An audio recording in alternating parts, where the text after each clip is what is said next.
Baadhi ya wananchi katika mitaa hiyo wameiomba serikali kuwasaidia kuwapatia makazi ya muda, ikiwa ni pamoja na kuokoa mali zao zilizoshindikana kutolewa ndani ya nyumba hizo baada ya mafuriko hayo kutokea.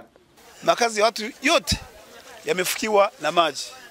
Tunamshukuru Mwenyezi Mungu, watu wamepona, lakini mnaweza mkaona adha inayoendelea. Maji kutoka kule kupanda huku juu yamefika mpaka level ya juu, yanakaribia kanisa la Kengele 3. Hapa kuna makazi ya watu zaidi ya 300 au 400. Watafutia sehemu badala ya kwenda. Sasa unamwambia mtu atoke hapa, aende wapi?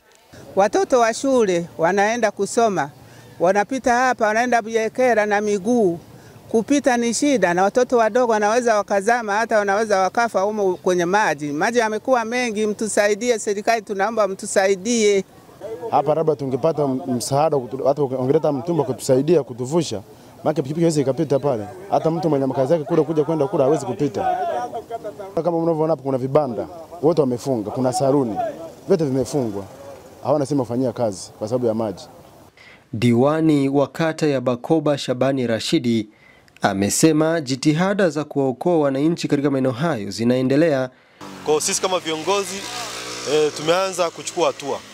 Kwa mfano barabara ya Shabudini tayari tumeifunga na kuzuia sasa watu kupita kwa sababu ni hatarishi.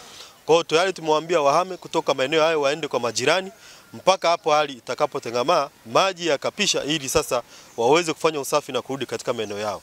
Elimu iendelee kutolewa kwa wananchi, waweze kujua namna gani wanaweza kuchukua hatua za awali katika kujikinga na haya maafa, kwa sababu swala la elimu halina mwisho. Ni lazima tuendelee kuelimishana.